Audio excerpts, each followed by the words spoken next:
Welcome, everyone, to the Chicago Football Connection podcast. I'm your host, Stephen Letizia. You can follow me on Twitter at CFC Bears. Been a few weeks since I've done a podcast, just been really busy with work and life. But happy to be back, happy to be doing another one of these. I've decided that I'm probably not going to do a weekly podcast, at least in the off season. Once the season starts, I'll do weekly, maybe even twice a week podcasts. But with the downtime now, there's no reason for me to do a weekly podcast and just kind of spew my thoughts at you guys. I want to use this offseason to do more of a breakdown series on each, a couple different positions. I think that's going to be a better use of my time and a better use of your time as well. You don't want to hear me just spewing my opinions without any, video evidence or anything like that during this slow times in the off season. So once the season starts, we'll get back to a weekly podcast.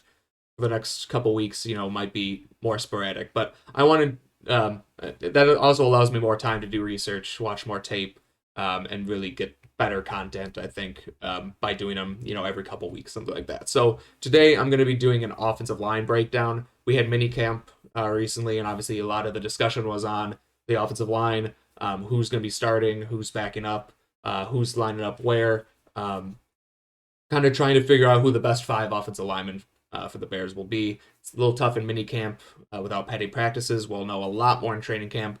But I thought I would look at each individual player who has a chance to start this next at the start of the year and kind of give my thoughts on each guy, who I think should be starting, where I think they should be starting, who should be backing up. And with minicamp last week, the Bears kind of gave us a hint on who's going to be lining up where when training camp opens up next month. So if we take a look at the depth chart, this is how they lined up in minicamp. They had the rookie, Braxton Jones, out of Southern Utah, starting with the ones at left tackle. Veteran Cody Whitehair starting with the ones at left guard. Big free agent signing Lucas Patrick at center with the ones. Last year's starting center moved over to right guard, Sam Mustipher. He was lining up with the ones. And then last year's 5th-round pick, Larry Borom, was with the one at right tackle. That means last year's 2nd-round pick, Tevin Jenkins, was with the 2s. And then the 2 rookies, Jatire Carter and Zachary Thomas, were lining up with the 2s at the guard positions. And then I included Julian Davenport as the backup left tackle here because I think if the season started right now, these would be the 9 offensive linemen that make the team. Davenport's one of the few backup offensive linemen with actually some experience, so I think he would have the leg up there. So this is how they lined up in mandatory minicamp. Obviously, a lot's going to change between now and the start of the year, but we can at least do some digging into each one of these guys and see what they do well, what they need to work on, and we can kind of come up with an idea of who might be starting when the season actually opens. So before we get into it, the 2 guys that I think are entrenched into their positions, basically, barring an injury to one of them, they're going to be starting at the start of the year, is Cody Whitehair and Lucas Patrick. I just don't see any way that any of these rookies are going to jump them, or Mustafer is going to beat out Lucas Patrick for the starting center position. I just don't see that happening. So with Cody Whitehair and Lucas Patrick, I'm not going to go into their tape at all. They're locked in, but we do have 3 starting spots up for grab at left tackle, right guard, and right tackle. Obviously, Braxton Jones is starting on the left-hand side. Jenkins and Borom they've already committed to keeping them at right tackle, but I could see, a scenario where Julian Davenport, just with his experience, does beat out Braxton Jones, although I do think that's unlikely. So it does look like Braxton Jones is going to be the starter, but anything can happen. He is a rookie. So today we're going to be looking at Braxton Jones, Sam Mustipher, Larry Borom, Teven Jenkins, Zachary Thomas, and Jatire Carter. So what we're going to do is we're going to start with the right tackle position. Larry Borom and Tevin Jenkins. They are the 2 guys that have been talked about the most. So we're going to kind of look and see which one of those players should be starting at the start of the year. All right, we're going to start with Tevin Jenkins, Bears 2nd-round pick last year. The reason I'm starting with him is because of all the players I've watched over the last couple weeks, he was the one I was by far the most impressed with. You can see the upside. You could see the reason he was second-round pick, not second overall pick. So I'm really excited about him. I think there was a narrative about Tevin Jenkins last year that he played poorly, and I don't believe that to be the case. I know people have soured on him when he needed to have back surgery. He was drafted last year, the 2nd round. People expected him to kind of take over at one of the tackle spots and be there for the next 15 years. That obviously didn't happen with his back surgery. Then when he came back, he missed the first 13 weeks. Got his first playing time in week 14. Came in after Jason Peters went down with an injury, which is a very tough thing to do, and he did play extremely poorly in that first game against the Packers. If we pull up his stats here in his PFF grade, you can see in that first game at week 14, he had a pass block grade of only 19.5, total offensive grade of only 25. Just abysmal numbers, an abysmal performance, no matter how you slice it. It wasn't a good starting point for him. But if you look at the games after that, he actually put together some really nice games. He didn't get a ton of playing time, so we're going off a very small sample size here. But that Week 15 game against the Minnesota Vikings, in my opinion, was the best game of any offensive lineman that I watched of the Bears in 2021. So you can see the 81.6 pass block grade. Really played well, really put together some good tape. Then he didn't play much until the Week 18 game again against Minnesota, and also put together a good game. You can see those scores in the green. If you take away that first game against Green Bay, where he came in, his first game after back surgery, he came in halfway through the game. The Bears were already down when he came in. You can see the pass block and run block differential there, 41 pass blocks to only 8 run block snaps. That's a difficult situation to put a rookie in who's coming off an injury. The Packers knew the Bears were passing because they were down, so they were just teeing off on them. So that's a very difficult situation to come into. He really bounced back over the next couple of weeks. If you look at the stats below that, I looked at his first 50 snaps, so he had 49 snaps against the Packers, and then the very first snap against the Vikings. The next week he had a penalty. But after that, first 50 snaps, he had 37 pass block opportunities, gave up 2 sacks, 7 total pressures, 18.9% pressure rate, and 5 penalties. That's obviously unacceptable. But his next 110 snaps, he had 74 pass block opportunities, didn't give up a single sack, only gave up 4 pressures, 5.4% pressure rate, extremely good, and only 2 penalties. So if you exclude that one game against Green Bay, basically, he did have a very good year. And we can kind of look at some of the tape, and we can see kind of where he, what changed from that Green Bay game to that Minnesota game just 1 week later. So we can take a look at that, and I think you'll get a good understanding of why I'm so excited about Tevin Jenkins. So let's start with that Green Bay game again, kind of see where he started and where he ended the year. I got this play here. Again, this is against the Packers. He's lined up at left tackle. He's going to be playing right tackle. They've already committed to keeping him on the right side, but all the tape we have on him is at the left tackle position. So he's number 76 on the left side of the scrimmage. He's going against Preston Smith, the defensive end, outside linebacker, whatever you want to call him, for the Packers. A very good player. So that's a tough matchup to get right on your first game action coming off of injury. But we could see he has a pretty good kick set. Good 45-degree angle, not perfect, feet a little close together. Like to see a wider base, but the big problem with Tevin Jenkins in this first game is the use of his hands. You can see how low his hands are. Hands at his side, not up, not in a ready position, and he's very late to get that punch on the line on the defensive end. So you can see, and what that does, it allows Preston Smith to get his arm into Teven Jenkins' chest and get him around the edge. So he was just very late with that punch. Wasn't able to control the pass rusher, and because of that, he has to. Preston Smith is able to get around him. Jenkins is resorted to holding, gets a holding penalty. And a little word of advice, Teven Jenkins: if you're gonna get beat and you're gonna hold, make sure the quarterback doesn't get hit. Hold him a little bit better than that. Take the penalty, but don't let Justin Fields get hit. So again, that showed up a couple times against the Packers. This is another example. It also shows his short arms. That is a knock on him. I believe he only tested with about 33-inch arms, which is right at that threshold you want for a tackle. So they are on the shorter side. Braxton Jones, for example, who the Bears drafted, I believe has like 35-inch arms. And it does show up when watching him with his short arms. And again here, he's just late to get those arms, those hands in a pass protecting position. Late to get a punch on Preston Smith again, and Preston Smith is able to use his long arms to get to the chest of Tevin Jenkins. You got to keep the defensive lineman off of your chest, and Tevin Jenkins just wasn't able to do that in his first game against the Packers. You could see that Preston Smith's arms isn't on right in the chest plate of Tevin Jenkins, and with his short arms, he can't get control of Preston Smith. He's unable to disengage. He's not beat here. It's not, it didn't give up sack, but it just shows that is a weakness to his game, or at least early on. The short arms are a weakness, but he did get better against the Vikings in this regard, and I have a couple of examples of that as well. So as I mentioned when I was watching this Vikings game, Tevin Jenkins against the Vikings, this was one of the most impressive games that I watched, probably the most impressive game that I watched of any of these Bears players. And this is an example of, this is just a perfect pass set by him.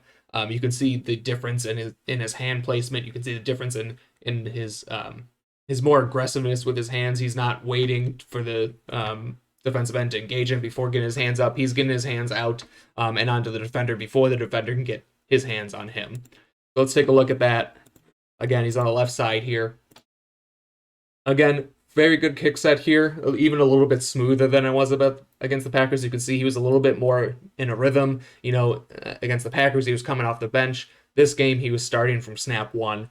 So he just looked a whole lot more comfortable in this game. And you can see the difference in his hands on holding him to the inside there. On the last ones against the Packers, he had his hands down at his side. Now he has his hands in a pass blocking position, and he's able to get that strong punch, get into the chest plate of that defender.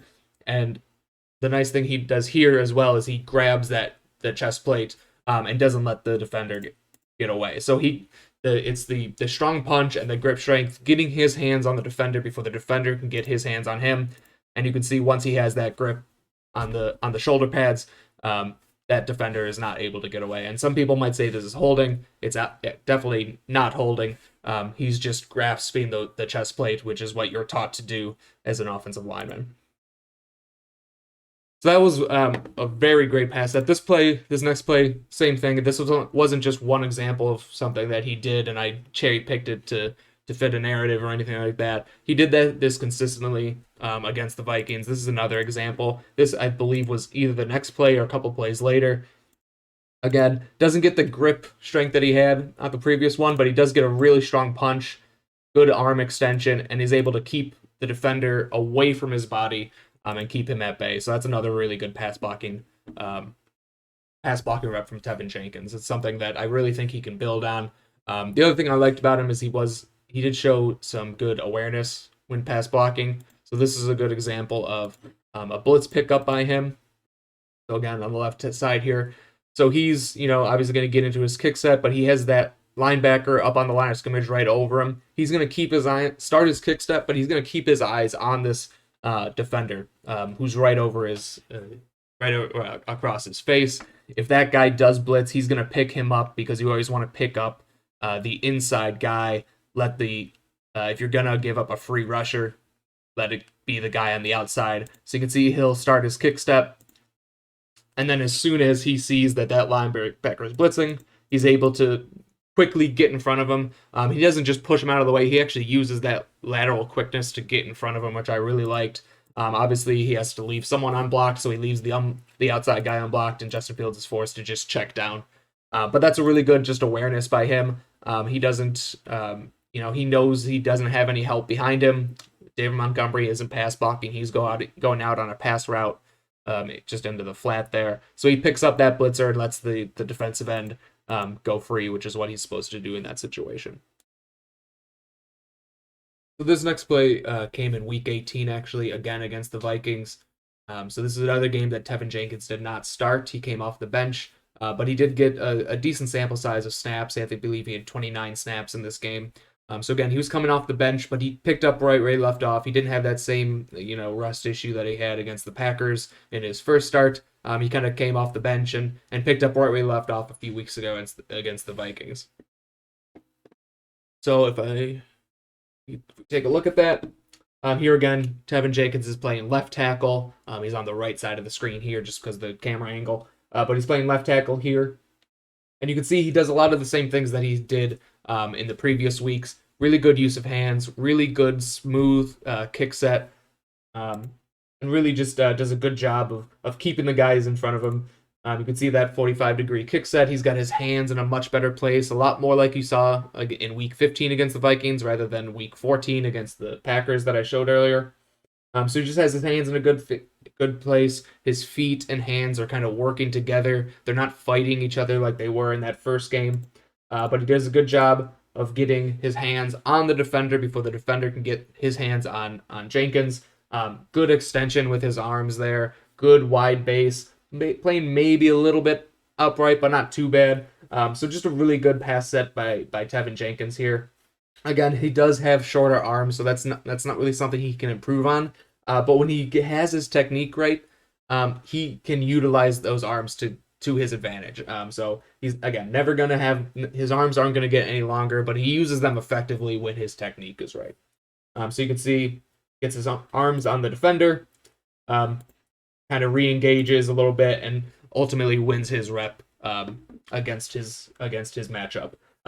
Same can't be said for the other side. That's another reason I'm showing this clip is because on the other side you have the guy we're going to be talking about next, Larry Borom. So this is a good transition, but this is just a really good example. And the reason I like this play is because you can see Tevin Jenkins does a fantastic job on the left side, and Larry Borom on this side, on the right-hand side, doesn't have his best rep. So you can kind of see in one play the differences on why Larry Borom lost and why Tevin Jenkins won his rep. So I think this is a really good example of that. So again, now if you're looking at both of them, if we play this, you see both of them start with a pretty good kick step. Oops, went too far. Let me try that again. One more time. There we go.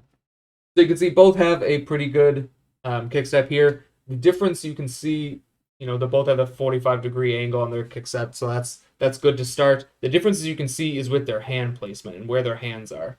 Tevin Jenkins has his hands really close together, really to the inside, which is what you want. He's going to be able to get to his hands on the defender a lot easier. Whereas on the other side, you have Larry Borom with his hands a lot farther apart. He's got his hands to the outside. That rep looks a lot like the rep we showed with Teven Jenkins against the Packers in that first game where he really struggled. He has his hands low. He has his hands to the outside. It's going to be difficult for him to get his hands on the defender, which is Kenny Willekes, before the defender can get his hands on him.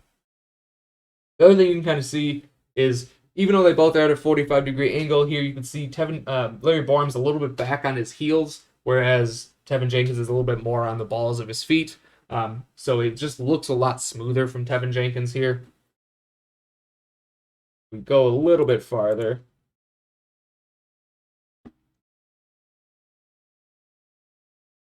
You can see here you have Tevin Jenkins with a good wide base, arms extended, whereas you have Tevin Jenkins who is now no longer at that 45 or even vertical set.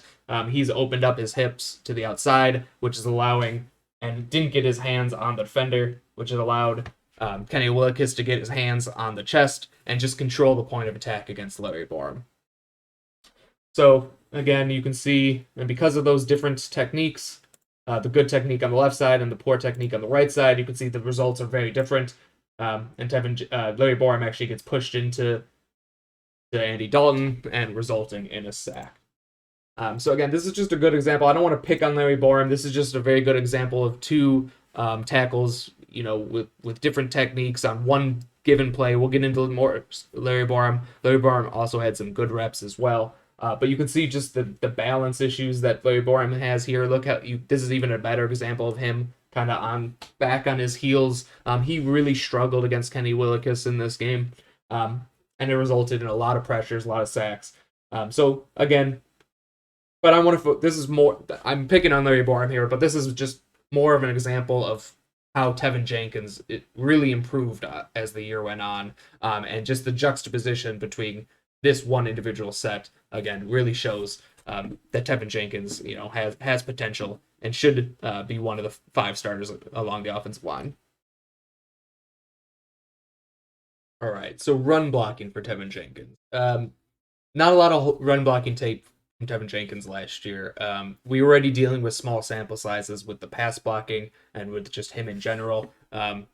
Even less tape out there for run blocking. You can see if we look at these stats again, he had only about 43 run blocking reps the entire year.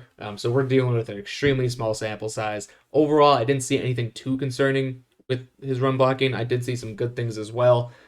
So not a whole lot to judge in terms of his run blocking, but I do have a few clips that I could show. Especially I wanted to see how he worked in outside zone, because we know the Bears will be running a lot of outside zone this year as well as inside zone. I did a run blocking breakdown as well as a pass breakdown that I can link in the bottom in the description here if you want to go look at that. But we do know that the Bears will be running a lot of outside zone in 2022. So I wanted to find some reps of Tevin Jenkins running outside zone. Here we have a good example of it. This is not a perfect rep by any means. In fact, you could say that this play didn't work because of Tevin Jenkins. But I think it shows kind of what he can do. So if we play this snap again, he's at left tackle here. This is an outside zone. So if we just quickly draw this, Tevin Jenkins is going to chip this defender before moving on to the second level. The chip of that defensive end will allow Cole Kmet to get on that inside shoulder and push him away. Cody Whitehair here is going to get to the outside shoulder of the 3 technique. The center here, which Sam Mustipher, I believe, is going to chip the nose tackle and then move on to the second level, which is going to allow James Daniels to get to the inside shoulder of that defensive end to create a seal, and Larry Borom's going to create a seal on the edge here as well. So what that is going to do is on this outside zone, it's going to open up a lane in between the tight end and the left tackle for David Montgomery to run through. We play this. That's not exactly what happens here.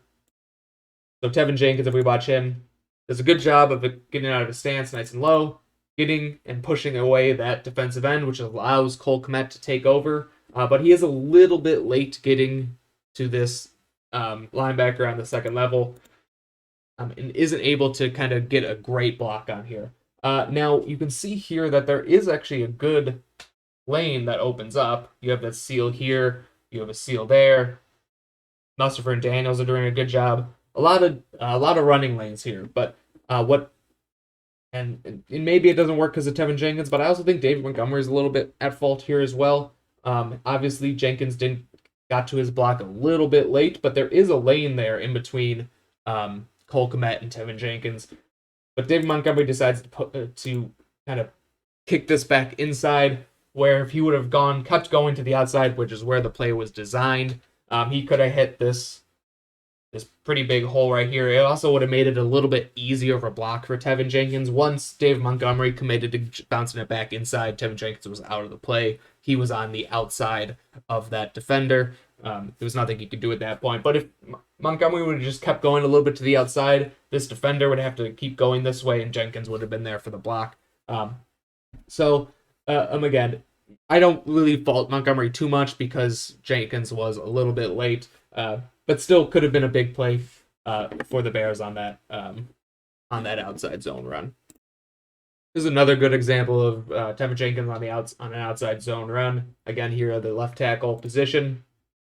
He's responsible for the defensive end, obviously, and he's responsible for getting to his inside shoulder and knocking him kind of out of the play, which opens up a running lane on the outside zone. The target for the running back is usually the left tackle's inside hip.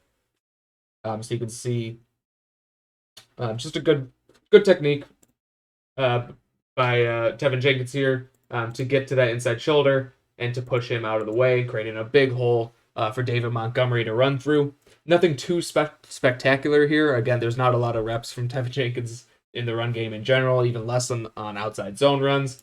But just a good example of running behind your left tackle for a few yards gain. Now, again, there isn't a whole lot of reps from Tevin Jenkins in the pros run blocking, but we all know, you've all seen those clips of him in college, pancaking guys, and that. So run blocking was a strength of his back in college. I have no reason to believe that it won't be a strength of his in the pros as well. So I was much more concerned with the pass blocking. So the fact that there was enough pass blocking tapes to kind of judge him is a little bit better. But a good play here from Tevin Jenkins on an outside zone run. And then just one more example of Tevin Jenkins in the run game. This is not an outside zone run. It's more of a power run. But it shows Tevin Jenkins' ability to get out in space, his movement skills. He is a bigger guy. I believe weighed in at like 330 pounds at the combine. There have been reports that he's trimmed down a little bit, but even at 330 pounds, he was athletic and able to get out in space. So I have no concerns with that going forward. But you can see the way he gets out in space, gets to the linebacker, and shows good power and that mean streak, which I always love in an offensive lineman to finish that play. And poor Anthony, I believe that's Anthony Barr. He's no longer on the Vikings. I'm sure he's glad he won't have to see Teven Jenkins again. All right, so moving on to Larry Borom, the other rookie from last year's draft class. Teven Jenkins in the second round, Larry Borom in the fifth round. He had a very different year than Teven Jenkins had. Teven Jenkins started off slow in that first game and then really rebounded. Whereas Larry Borom really started strong his first two games with tough matchups against Nick Bosa of the 49ers and TJ Watt of the Pittsburgh Steelers. Really tough matchups in his first two games, and he played solid. He had some misses. He got beat a few times, but for the most part, played pretty well, and it looked like he was going to be kind of a building block going forward. Just based on how many pressures he gave up. We pull up his stats here. You can see in his first two games, he had 37 true pass sets, which is pass sets without a play action or a screen. They take out all those snaps. So just one-on-one with your guy. He had 37 true pass block opportunities in those first two games. Only gave up one sack, one hurry, two total pressures for a pressure rate of 5.4%. Only one penalty. That's obviously very good. Unfortunately, once teams got some tape on him, over his next 7 games, he did not fare as well. 134 pass block opportunities, 2 sacks, 3 QB hits, 19 hurries, 24 total pressures for a 17.9% pressure rate. So unfortunately, once teams got some tape on him, they started to kind of exploit him in the pass game. And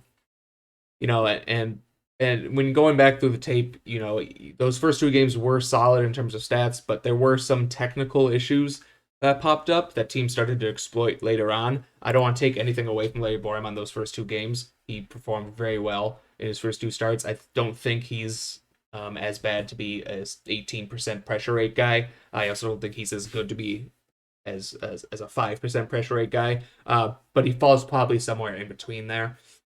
But if we look at some snaps of his from those first couple games, here we have one against Nick Bosa. So again, a very tough matchup. But you can see he was on number 75 here, playing right tackle on the right-hand side. He's going to get into his kick slide, which is pretty good. But unfortunately, you can see right here is where he runs into trouble. And this is something that popped up a lot on tape. You can see how much he's leaning, how much he's out over his toes. You can see his eyes are well over his toes. He's not sitting in the chair, is what they call it, like you're supposed to do as an offensive tackle or offensive lineman. He's way out, reaching over his toes. And what Nick Bosa is going to do is just slap his hands aside and get past him. Now, this is a quick pass play, so this is technically a win. He didn't give up a pressure on this play, but you can see there are some technical issues there that he would need to clean up as you go on. So if we watch that again, just a little late with his hands too. He's reaching out over his toes, eyes over his toes.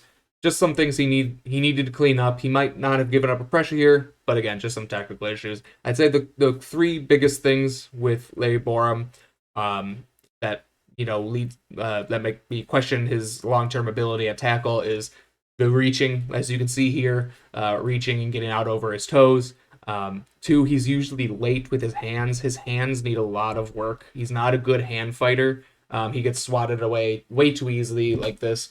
Nick Bosa did it. He's obviously one of the best defensive linemen in the game, but other defensive linemen who aren't as good also took advantage of his weak hand play. So that's the second thing. And then the third thing is it seemed to me like he wore down as the game went on. So that's just maybe a conditioning thing.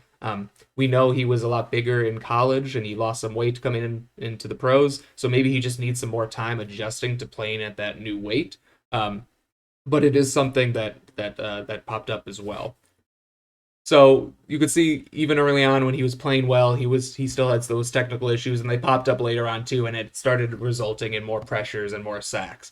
So this is 2 reps against the Vikings against Kenny Willekes, who he wasn't a rookie, he was a second-year player. I can't remember exactly. I think he was a second-year player. But Kenny Willekes here, a smaller guy, wins more with speed and with hand fighting than he does with power, and that's not a good matchup for Larry Borom. But you can see here, same things kind of pop up. You can see how he overextends himself, gets out over his toes. And again, same thing that Nick Bosa did. Kenny Willekes is really good with his hands, so he's able to swat him to the side and get around him. And then Borom also just doesn't have that quickness to stay with him around the arc. He doesn't have the long arms to push him either. So some guys maybe get beat around the edge, but they have 35-inch arms to kind of push them around the arc. Borom only has 33-inch arms, so he's not able to do that, which leads to a sack and fumble for the Bears. So later on in that game, let me go ahead to the next one. Later on in that game, same thing. Decent kick slide from Borom, but he's going to do the same thing. He's going to remember that play that happened a little earlier, and he opens up his hips way too soon. He's expecting Kenny Willekes to go to the outside. He doesn't want to get beat to the outside again, so he opens up his hips, and then Willekes is able to beat him to the inside then. So some technical things that showed up early on in his last year really came back to bite him later on in the year. It's things he needs to clean up. But there were some good moments as well.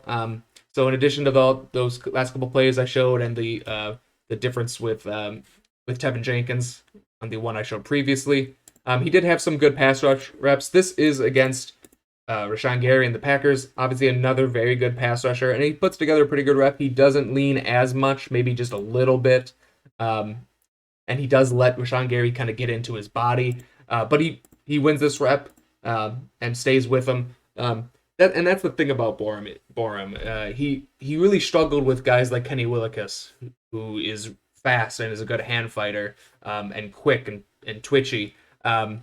And they can beat him around the edge. But with guys like Rashawn Gary, who is unquestionably a better pass rusher than Kenny Willekes, but he wins more with power. He's going to overpower you. He's not going to go around you so much. So he was able to handle those guys. He wasn't able to handle so much the quick guys who were able to beat you around the edge. So that's another reason why he's better suited for the guard position. If he doesn't struggle with power, he can go inside, fight with those free techniques, those nose tackles, and still hold his own with them. But he won't run into as many guys who are that much quicker than him. So that would alleviate those concerns a little bit. It would also alleviate the concerns about his shorter arms. Obviously you want to have long arms on the inside too, but you can hide it a little bit more on the inside. This is another pretty decent rep. This is a better punch. So this was late in the year. Again, maybe he's leaning a little bit, but not as much. This was, again, a little later on in the year. You could show the length shows up there a little bit, but he holds with the Ojulari, the rookie defensive end, and puts together a good rep here. Another thing he was good at is something called a jump set. So a lot of the reps I've been showing, I've been saying it a lot, of 45-degree kick slide. The jump set is a little bit different. Basically, with a jump set, you can see again number 75 here on the right tackle. Typical 45-degree set, you're punching on that third step. With a jump set, you're basically punching on that second step. So you can see he shows a lot better punch there on the jump set. I think that was good for him. These jump sets were good for him because as I mentioned, he was typically late with his hands. And that jump set allowed him to get into his stance and get his punch out a little bit earlier. And it was maybe a psychological thing that because it was sped up a little bit, he didn't have time to waste, so to say. So this this is just one example of a jump set, but he did this a lot on tape. He did it a lot against Nick Bosa and TJ Watt early on in the year. It's not something you do every time. It's usually used for quick passes, but he did show some good reps there. And then this last one, this is another reason. This is, as I mentioned, I do think his best position is inside at guard. We don't have any tape of him at guard, but this is essentially how he's lined up, because he is lined up as the right tackle, but he's got two tight ends to the right side. He's going up against a 5 technique, which is a defensive lineman. So he is dealing with a guy who's bigger. He's more in a phone booth than out on an island. He doesn't have to worry about guys going around him, and he performed a lot better on reps like this. So you can see, he gets beat maybe initially there, but he's quick enough to handle the quickness of defensive linemen more than he is the quickness of defensive ends. So he's able to stay with him and put together a pretty decent rep. So some things to work on, but held his own there. And from, as you could probably see from some of these clips, he basically what happened was there was a lot of reps where Larry Borom just got by. Maybe he didn't give up the pressure, but it looked a little clunky, and he just did what he needed to do to win, which is fine, and that's perfectly acceptable from a guy who's most likely a backup in his career. If he's he's not going to, straight up win a lot of matchups, but he's also not going to get beat a whole lot. And he can hold his own if called upon. So he really did look like a backup to me. If you just compare the reps you saw on these ones, and if you go back and watch the Tevin Jenkins reps, just the smoothness is just, completely different. So just quickly, if we do this first one against Willikis, just not very smooth. Same thing with this one against Bosa, not very smooth. But then if we look at Tevin Jenkins, just a lot smoother, a lot more controlled, just a lot easier, no wasted motions. So just the differences there just lead me to believe that if I were making the decisions for this team, I would put Tevin Jenkins at right tackle. I think he's clearly the better offensive lineman. But I want to see what Larry Borom can do on the inside, because I think a lot of his concerns that I have for him, the reaching, the short arms, maybe even wearing down over the course of the game, and the struggling with speed, but handling himself pretty well against power, move him inside the guard, and that alleviates a lot of those concerns. I think he could be a pretty decent guard, at least an average guard, and that's really all you want. And if he could be that, that'd be a great win. And if Jenkins can be as good as I think he can be on the right side, then you have a pretty solid right side of the offensive line for the next few years at least. All right, so run blocking for Larry Borom. I'd say overall he's a better pass protector than run blocker. He had his issues in pass protection, but I think he had some more issues in run blocking. I think part of that is due to he's just not a great lateral mover. He's not a great athlete by any means. And the Bears did run a lot of outside zone and inside zone last year. He does much better when he's going forward with full head of steam than he does laterally. Not the quickest guy, so I'm not sure if he's a great fit for what the Bears are going to try and do. Then again, he was a rookie, and he has reportedly lost some weight, so hopefully that'll improve his quickness, and just with more reps, he'll just get better and better. But I do think he has a lot of room to grow into run blocking. It's hard to also project him, because we have an idea of what the scheme is. I've done some breakdowns on what I think the scheme is going to be, but we don't really know exactly what the scheme is going to be. But he did put together some good run blocking tape. This is just a good example. Again, at right tackle, number 75. The Cardinals are going to help him out a little bit. This is an outside zone run to the right. And the Cardinals do help him out a little bit. Their end and outside linebacker on the right-hand side are stunting to the inside or crashing to the inside. So that does help this play quite a bit. But you can see those two players stunting to the inside. That Borom does a good job sealing the edge there, and then getting to the second level and sealing there as well, which leads to a big gain from David Montgomery. So not exactly fleet of foot, but does a good job kind of shuffling his feet and getting to the second level there. So I really like that run.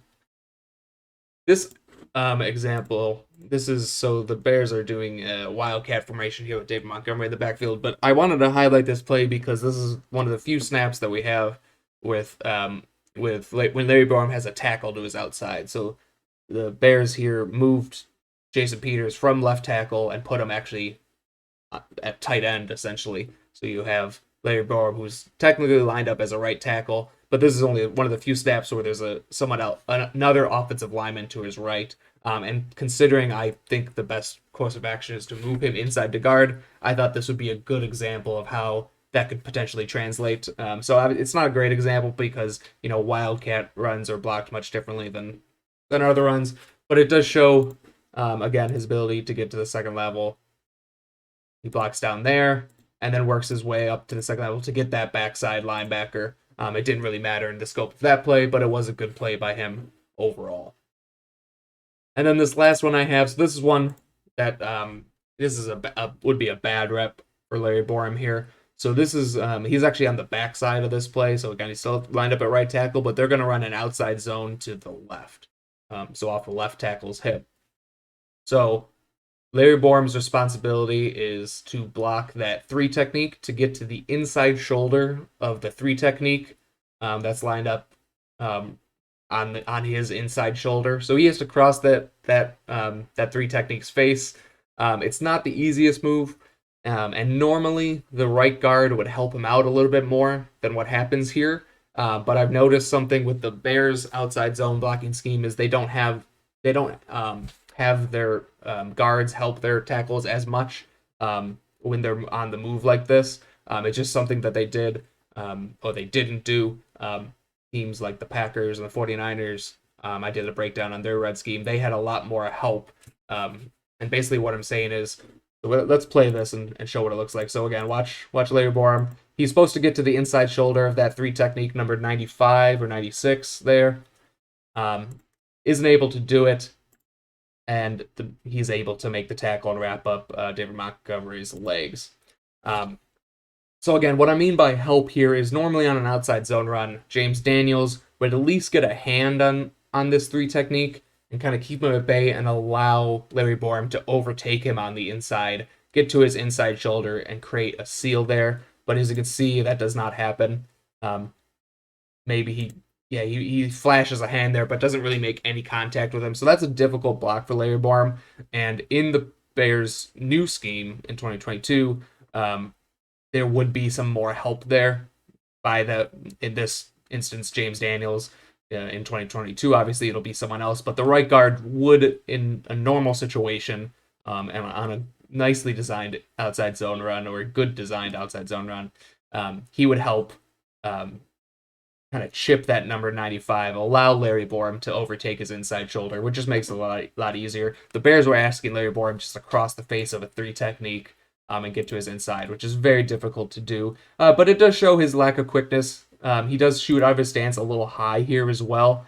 He's not firing out of a stance low. He kind of goes a little upright. So not great technique either. He could have done a better job even if the Bears didn't put him in a great position. But overall, like I said, he has some work to do, but he should get better as he gets more experience. Next up on the list is Bears fan favorite Sam Mustipher. Started all 17 games at center last year. Mustafer has had an interesting career so far. Undrafted out of Notre Dame. 2020, he was subpar pass protector, but really showed some promise as a run blocker. Put together some really nice tape as a run blocker. And then in 2021, he was a poor run blocker, but actually showed some promise as a pass protector. So if he could just even that out, he could be a decent player.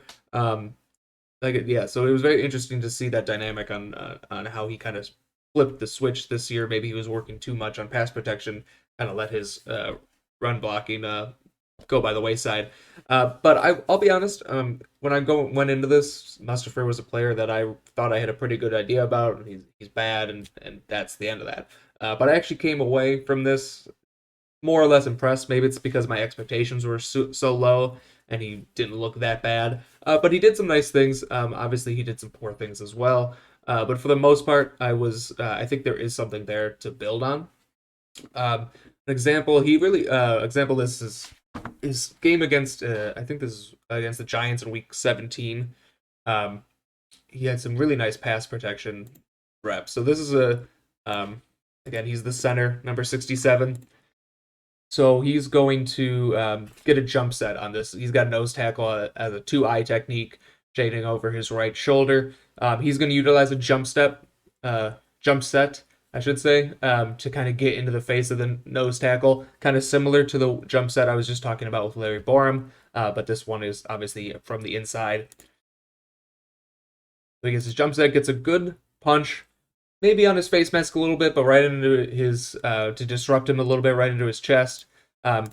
Defender is able to disengage, but he keeps a wide base the entire time, and he's able to re-engage and again get his hands on him and contain him. So even though the nose tackle kind of threw a counter at him, Mustafer is able to counter right back. So I really like that rep from him because he got that quick hand punch on the guy on the nose tackle. Nose tackle was able to counter it a little bit, but he wasn't able to beat Mustafer. So I really like that that rep. And then this rep later in the game, same game against the same, I believe it's the same nose tackle. But I have a different angle here because it really shows kind of what I'm talking about. But he does a veteran move here where he flashes his hands on that initial punch, but then pulls him back, which gets the nose tackle off balance. So you can see what I'm saying here. So he does that he fakes the punch and then pulls his hands back. The nose tackle kind of swats at them to get them out of the way, which gets him off balance, and then he's able to carry him up the arc there. So you can see that again. I just thought that was really impressive because that's not something you see every day from centers. Usually it's more of a tackle move to kind of flash your hands like that and then pull them back. But it worked well here. So I thought that was a real veteran move from Sam Mustipher, something I like to see, something maybe he could develop even further, use it more often. He's not the biggest guy. He's not the strongest guy. He's going to have to get creative and be very technically sound if he wants to succeed in the NFL. And that's just something that he showed at the end of the year that maybe he can do more going forward. This next rep is probably my favorite rep of his that I saw. So this is against the Cardinals earlier in the year. Was it? So he's again has a nose tackle over him. See, he fires out of his stance real low, and he fires out of his stance very quickly. That's something that shows up a lot. I know he's the center, so he should be the first one off the ball, but he's very quick out of his stance and gets onto defenders and nose tackles very quickly, which I really like. So he fires out of his stance, gets his hands on the guy on the nose tackle. The nose tackle actually has a nice swim move there to get around him, but he's able to recover. So by no means is this a perfect rep from a technical standpoint. He does get beat here, but his ability to recover from that initial move from the nose tackle is really impressive. And then so he's able to not only recover, but stay in front of him. The nose tackle then switches to a long arm technique, but Mustafer is able to counter that as well by getting him down and getting him onto the ground. So I just think this is a really impressive set from a young center who's going up against a nose tackle who's much bigger. Really good technique keeps a wide base throughout his entire rep, doesn't lose balance, and then just wins at the end. So I really like that one. That was probably my favorite of all of them. And like I said, this next one I'm going to show, he's not the biggest guy, he's not the strongest guy, he's got to be smart, he's got to be technically sound. He was very good at picking up blitzes, picking up stunts. So here, pretty simple rep, but he pushes the nose tackle off to James Daniels before taking over the 3 technique and is able to stay in front of him. Really uses his feet well. Good lateral agility and a good rep there as well. So, like I said, those are some pretty good reps from the pass blocking standpoint. We could talk a little bit about run blocking next, but I just wanted to give him some credit because I know I've been harsh on Sam Mustafer. Bears Twitter has been harsh on Sam Mustafer, but he did show some things. Obviously, it was not perfect. There are plenty of reps that he lost as well, but still, he did show some things that he can build on going forward. So obviously, there were some bad reps for Mustafer in the pass game as well. And this is just one example of those. So this is a game early on in the year against the Bengals. He's lined up again as the center. He's going up against two eye technique. I think I said two eye technique earlier when they were lined up shading the center. That's actually a one technique. I don't know. That was a brain fart. But now this defensive lineman, is lined up as the two eye technique. So the lineman to the left of the defensive tackle on the left hand side of the defense. So you can see Mustipher does a good job of getting his hands on him. But this is DJ Reader. Reader's a big, strong guy, one of the best nose tackles in the NFL. And he's able to just use his power to get right through him. So Mustipher's a guy who does struggle with power. He's much, he's not the biggest guy at all. He's only like 6'3", 300 pounds, which is small even for a center. He's not going to win by overpowering people very often unless he can get extremely good leverage. He's going to have to win with quickness and with hand placement and with technique. And if any of those things are a little bit off on any given play, he's probably going to get beat. And that's why he's a backup, maybe fringe starter in the league because he doesn't have those athletic gifts and to kind of overpower guys. He has to get by with technique and quickness and stuff like that. So this is actually the only sack that he gave up in 2020, which is surprising. He actually only gave up, I think it was 19 pressures in 2020, which really isn't that bad. But you can see, when he's going up against these bigger nose tackles, he can struggle a bit if he doesn't play with good leverage. So now we're moving on we're going to stick with Mustafer, but we're going to move on to the run game. So he did put, as I mentioned, he performed better against the run in 2020 than he did in 2021, but he did still put up some impressive tape at some points, and as well as some non-impressive tape, and we'll get to both of them. But here we have just a play that really showcases his quickness and his lateral agility. This is an outside zone run. So again, he's lined up over as the center. He has a one technique nose tackle, shading his right shoulder. So his goal is to get to the other side, the outside shoulder of that one technique nose tackle. And usually he would get some help from the guard here, James Daniels, but the Bears blocked their outside zones weird in 2021. That'll be a little bit different, but you can see how he uses his quickness to at least try to get the other side. You can see how quickly he fires out of his stance. Obviously, he's the center, so he should be the first guy out of his stance, but he gets onto the nose tackle very quickly. Doesn't allow him to extend his arms and get there. He's also shoots out really low, playing with really good leverage, which you like to see. And he isn't really able to get to the other side of to the outside shoulder of that nose tackle, but it is able to get a successful block there. So that was a really good rep for him. So that was on an outside zone run. The Bears will be running a lot of outside zone in 2022. A lot of inside zone too, but they're also going to run some power. Every team is going to run some variation of power, and he showed that he can do that as well. Again, he's not going to overpower you with strength. He's going to have to play with really good leverage and hand placement, and that's what he does here. Again, he's the center. He's a nose tackle, shading his left shoulder, but he's going to shoot out really low. You can see the leverage he's playing with here. Gets underneath the pads of that nose tackle and just keeps it. I just love the way he kept his legs driving here.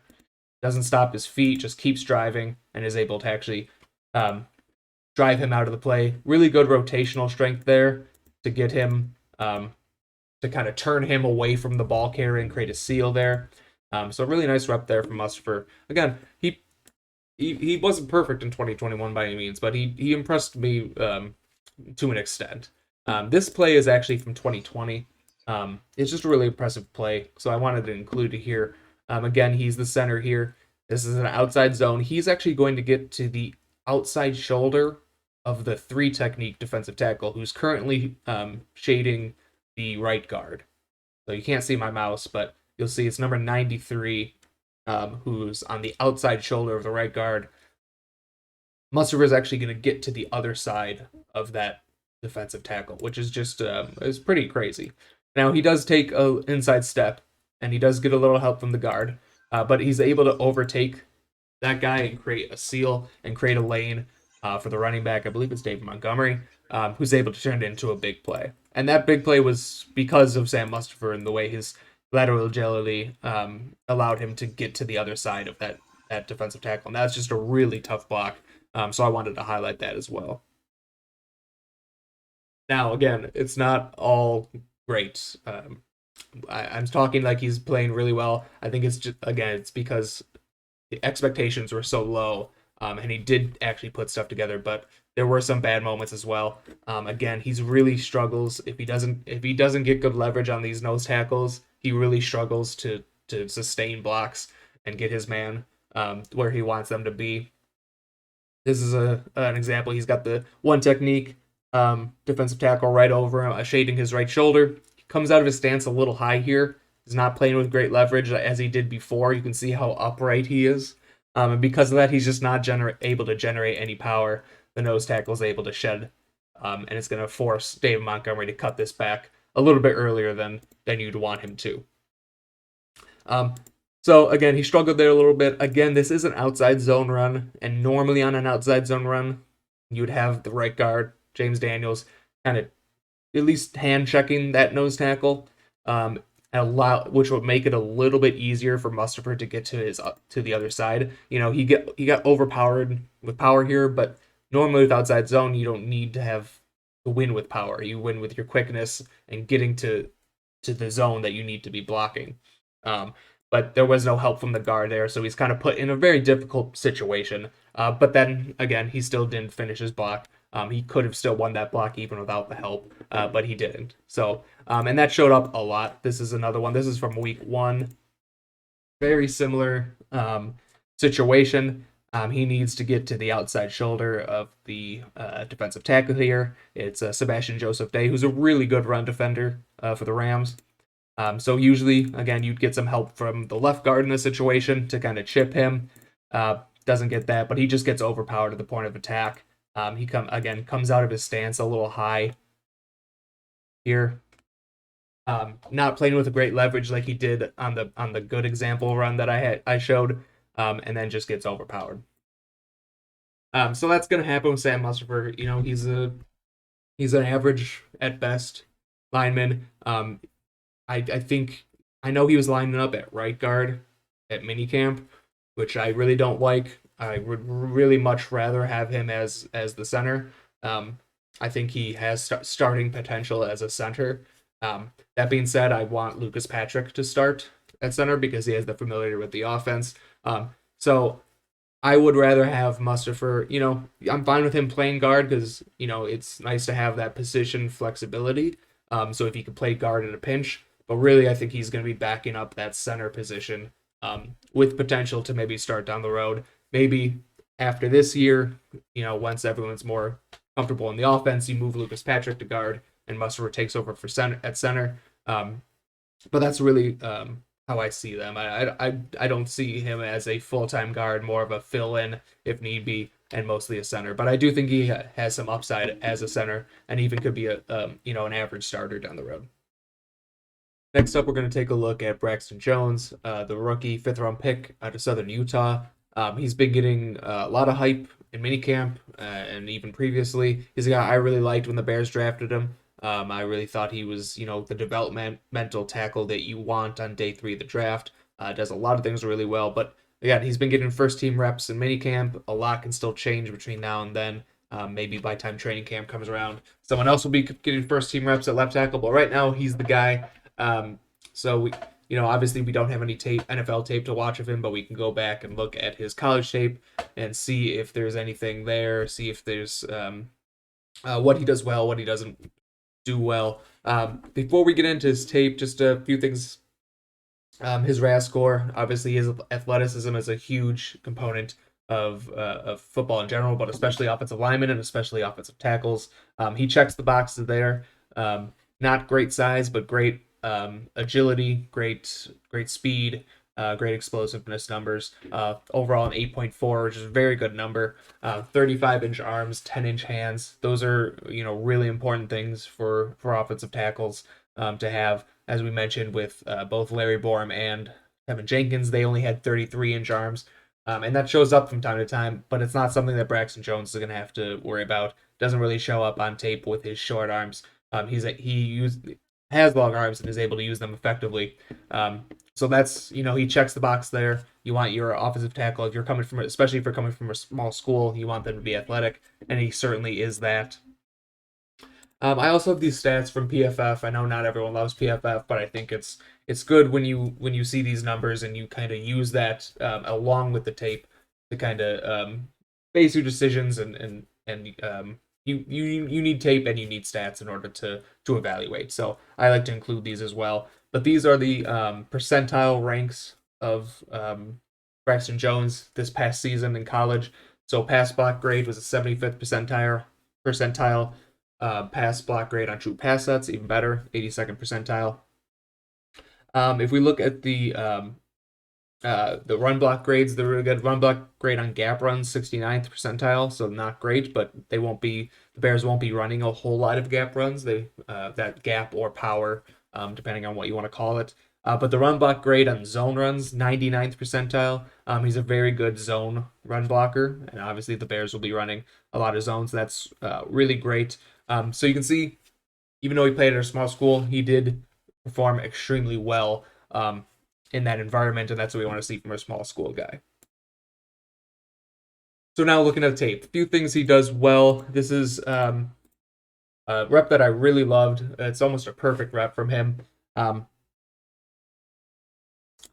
Really smooth 45-degree kick step. Does a really good job of getting his hands on him, using those long arms. Really powerful punch. You can see he's got good knee bend. Extends those arms. Does a really good job of staying in front of his man. And if this pass, you can look at that again. So I just love the way that he uses his length. He has really strong arms. The grip strength as well. He gets his hands on the inside shoulders pads of the defender, and once he gets his hands on him, there's just no way for him to go. And if that play looks familiar, it's because it looks very familiar to the Tevin Jenkins play I showed earlier when I said that was a perfect rep. I even put them kind of side by side so you can see. So keep in mind, Tevin Jenkins, 2nd round pick, Braxton Jones, a 5th round pick. But you can see these plays look very similar. 76 is Teven Jenkins at the top, 77 at the bottom is Braxton Jones. And you can see that how similar they look. They both have similar hand placement, both, smooth timing on their punch, and then they both kind of grab that inside shoulder and kind of lift up from there. So yeah, it was just, when I saw the play from Braxton Jones, I was like, hey, that looks pretty familiar. And it's just so happens that it's the same play that I showed earlier. So obviously not perfect, but perfect similarities. But there are some similarities there between the two plays. So that punch of Braxton Jones, the use of his length, that's something that shows up often. Here's another example of it. Same game. This is, it's a lot harder to get college all-22. This is the only college all-22 game of his that I had. But you can see does a really good job of getting his hands on them early. He's really good knee bend. Maybe he's bending at the waist a little bit here, but that's not something I'm too worried about. It didn't show up often, and he's not even that far out over his toes. So I'm not concerned about that, but he does get that strong punch, good hand placement, and once he gets his hands on guys, they're not going anywhere. This next one is an example of something he needs to work on, but also something he does well. So this, again, he's on the other side of the screen here, the left tackle. Gets out under his kick step. He kind of gets, you can tell right there when I pause it, look, you can see how upright he is. He's not, on those last couple ones, I was saying he had good knee bend. Here he's not demonstrating good knee bend. He has a tendency to get very upright, which makes him susceptible to bull rushes. In college he was able to get away with it. But if a defensive end sees this in the NFL, he's going to just out-leverage you and push you right back into the quarterback. So he needs to play with better knee bend. I would like him to get his hands up a little bit earlier here as well. You can see the tackle on the other side has already engaged his defensive end, while Braxton Jones has not yet thrown a punch at his man. But you can see, so this defensive end is going to kind of beat him on an inside move. Luckily, Braxton Jones is very athletic, so like I said, this is a good and bad from him. He was very upright there, needs better knee bend, but he shows how athletic he is. The fact that he's able to move his feet laterally and stay in front of his guy and kind of push him out of the play is a very good sign. Every offensive lineman gets beat. It's how you recover that separates the good from the great. So I showed that with Mustipher earlier, how he recovered and was able to stay in front of his guy. Braxton Jones was able to do the same thing in college. Even with not great technique, he can use his athleticism to his advantage.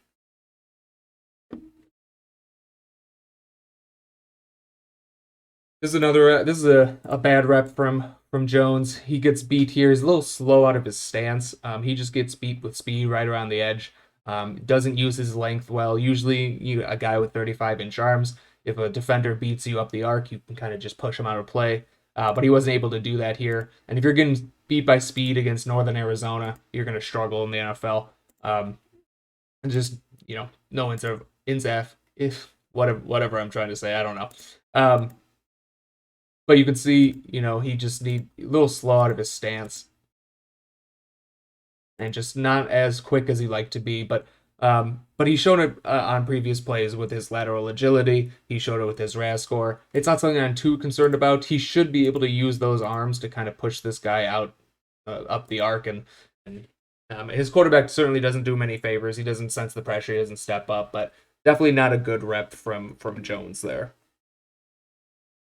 In the run game, I mentioned, he's a 99th percentile run blocker, at least on outside zone runs.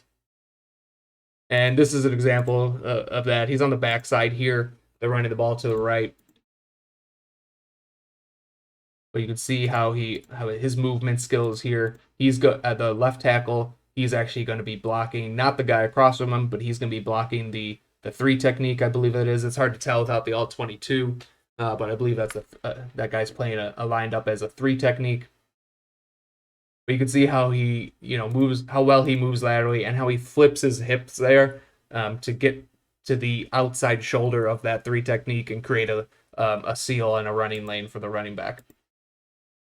So that was a really impressive rep. I just loved how he flipped his hips. Very fluid mover. Good in space, but also good in a phone booth. Can do both. So this isn't an outside zone, but it's blocked kind of, at least Braxton Jones is blocking it very, kind of similarly to an outside zone. But you can see how he gets his hands on a guy and is able to rotate. Keeps his legs moving the entire time, which I really like, and able to create a hole and a lane for the running back. But as you can see, he never stops moving his feet, even though he's going up against a smaller guy. Very good run block there. And then he also shows the strength as well. He's not just a quickness guy. Here he has great rotational strength. Run play to his side, and he's just going to use his strength to move that guy out of the way, and attach to him after throwing him out of the hole. Another thing he needs to work on, though, he's not a perfect run blocker, is he needs to work on his footwork. You can see here, again, he's at the left tackle right at the bottom of the screen. You can see, watch his feet when they call hike. He's going to have a couple false steps on this play. You can see how he does that little stutter step, where he should just be exploding out of his hands. It didn't hurt him there. The ball was going to the other direction, so no harm done. But those false steps are never anything good. You always want to get those out. And it's something that an NFL defensive end or defensive tackle is going to take advantage of and get you off balance there. So overall, again, when Braxton Jones was drafted, we did the podcast with Tom Cavanaugh, where we talked about each guy. Said pretty similar things here. Really good player. I do think he has potential to be very good down the road. He's going to have his bumps and bruises year one. There's just no way around it. He's not where he needs to be at this point in time. But he does have all the potential in the world, and getting reps is going to be a good thing for him. I'd much rather him, come off the bench But I really don't see another left tackle on this roster, to be honest. I like Jenkins on the right side. I like, although Jenkins I think did play well on the left, but they've already said they're keeping on the right side, and I like that. That was his college position. Borom has played on the left hand side, but he played much better on the right. I'd rather move him to right guard. The only other guy really is Julian Davenport with any experience, and he has experience in the NFL, but it's been pretty bad. So it's kind of Braxton Jones' job to lose. Again, he's going to have some growing pains. He's going to have some hiccups, but I think he is the best option for them right now and in the future. And then the last guy I want to talk about before we wrap this up is Ja'Tyre Carter, another 6th-round pick, or he was actually a 7th-round pick, the Bears, but another late-round pick for the Bears along the offensive line, along the interior. He hasn't got as much hype, I feel like, this offseason in minicamp.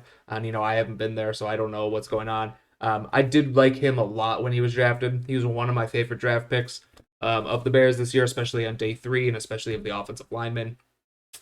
He played at a small school, historical black college university, Southern, but he dominated in that against that competition. So you can see the percentiles here looking a lot better than Carter's. Pass block grade, 100th percentile. Pass block grade on true pass sets, 100th percentile. Pass block grade with no play action, 100th percentile. Pass block grade on 5-7 step concepts, 100th percentile. Run block grade on zone runs, 64th percentile. So not great. He's obviously a better pass protector than he is a run blocker. But even still, he did manage to avoid negatively graded plays on those run blocking plays. So even though he wasn't dominating, he also wasn't getting beat a lot either. So his run blocking negative graded plays in the 92nd percentile. So a lot of good stuff. Obviously, this is a lesser competition at the FCS level. So when you get those guys from the FCS level, you want them to dominate. And that's exactly what Ja'Tyre Carter did. Because he came from a small school, there isn't a whole lot of tape on him, only a few. But he did go to the Senior Bowl, and I thought he played extremely well in the Senior Bowl practices as well as the game. Here he's going up against, this is the Logan Hall. You can see he's got a really good wide base. Flashes the hands, kind of like how Sam Mustipher did. I showed that. Flashes the hands, pulls it back,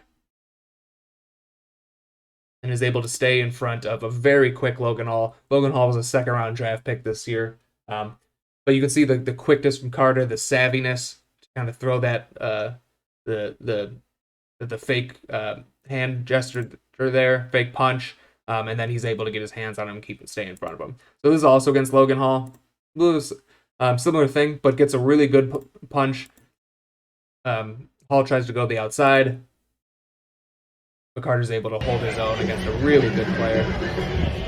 That's also against Logan Hall. Get a lot of reps against Logan Hall. Let's see.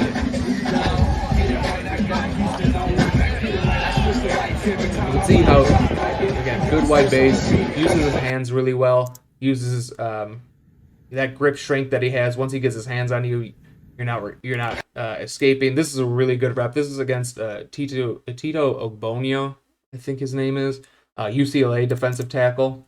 But you can see the strong punch, getting off balance. Ogbonnia tries to do a spin move, and Carter's able to get him on the ground. Really good rep there. And then this is against Perrin Winfrey, who was another guy people really liked. I really liked him as a... but you could see, I mean, obviously there's not a lot of tape there. It's against it's Senior Bowl reps in practice, so they're not a whole lot. But I will say those Senior Bowl reps in one-on-one drills are generally lean towards the defensive lineman. It's a little bit easier in those one-on-one situations. Defensive linemen usually win over offensive linemen, and he held his own against a really high-level competition. I still don't think he's ready to compete right away. That's just a huge jump from the FCS level. He's still got a lot of things to work on.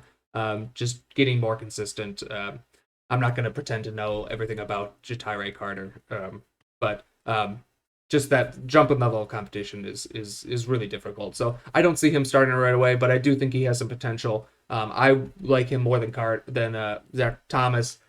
That being said, what the hell do I know? Zach Thomas is probably going to turn into an All-Pro. So, but I do think they have some guys with some potential, good athletes. And if you're going to take a chance on guys, take a chance on athletes late. I had a guy I want to give a shout out to Ben Jennings, who wrote an article for Chicago Football Connection.com.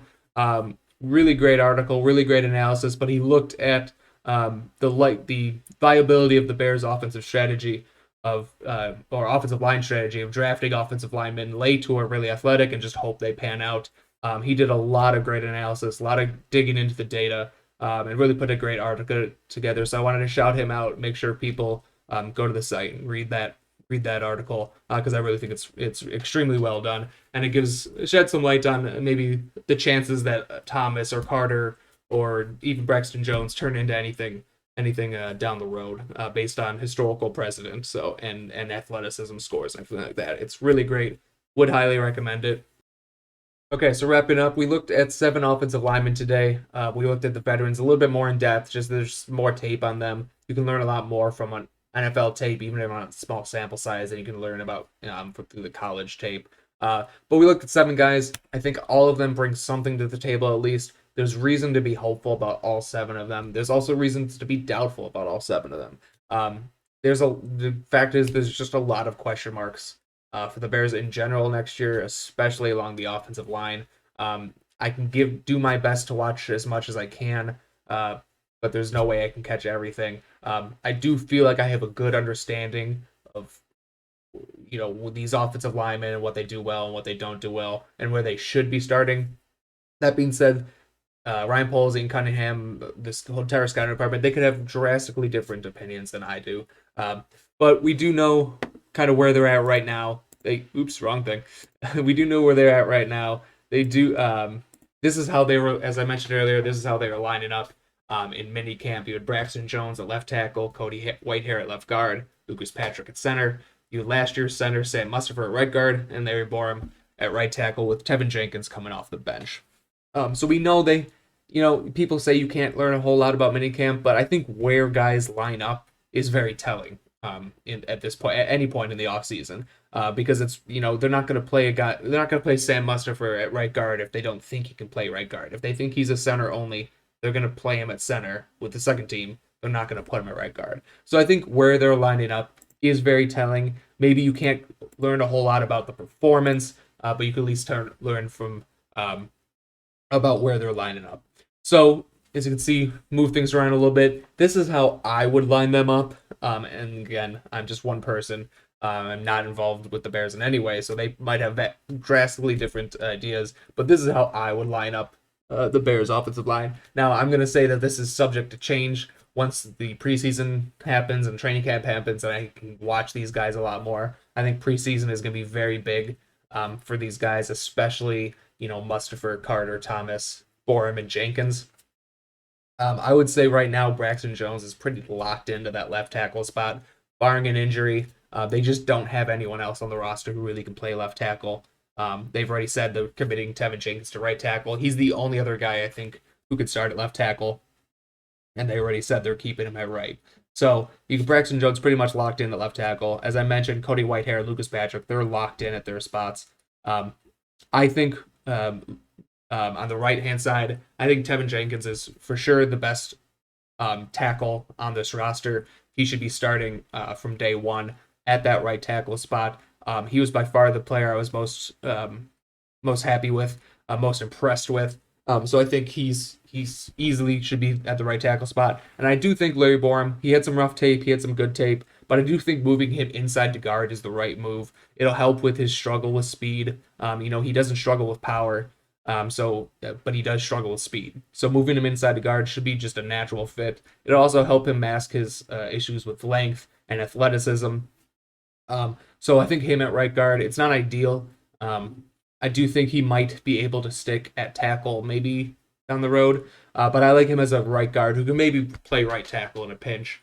And then with the backups, I have Sam Mustipher here. I have him backing up the left guard spot, but really I want him to be backing up that center spot. I really do think his best position is center, so I don't want him starting at right guard, but I do think he can back up the center spot and also play left guard or right guard in a pinch. But I do think, like I mentioned, I have to give some props to Sam Mustipher. He looked a lot better than I thought. He had some bad tape, though. He had some good tape.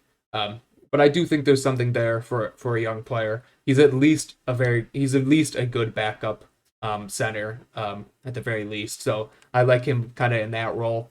With Carter and Thomas, I mentioned I like him better as a tackle. I know they've played him at right guard. Again, this is how this lineup currently is. This is how I would play them. But I do think he's going to. The Bears are probably going to end up keeping him at right guard or any of the guard positions. Maybe even play a little bit center as well. I don't think they view him as a tackle option. But again, that's how I would play them. And I think Ja'Tyre Carter should be backing up that right guard spot and left guard as well, with the potential to start if there's an injury or if Larry Borom falters at all. So I do think they have, it's not a great offensive line. I'm not going to say that. It's not even close. They have way more question marks than they have answers. Even Cody Whitehair and Lucas Patrick are question marks. Whitehair has not been good the last few years, and Lucas Patrick really hasn't been a full-time starter very much. So even the guys that are locked into starting positions have question marks. It could be a very long season for this offensive line. But if Jenkins takes a step forward, if Borom moves to right guard and takes that step forward as well, if Jones is as good as I think he can be right off the gate, maybe he surprises and looks a lot better right away than I thought he could be. Maybe they can turn this into an average offensive line. I do know the scheme is going to help a lot. I did the pass block, the passing and run scheme breakdown earlier. I'll put that in the description so people can view that. I really do think that's worth your time. So the scheme's going to help as well. But overall, there are some things to build on. But I guess we'll see. All right, this is getting longer than I wanted it to be anyway. So I think we're going to sign off. Thanks everyone for listening. Make sure you subscribe to the YouTube channel. I'm going to be doing breakdowns like this as often as I can. Make sure to go visit ChicagoFootballConnection.com. Make sure to follow me on Twitter at CFC Bears. And I will see you next time.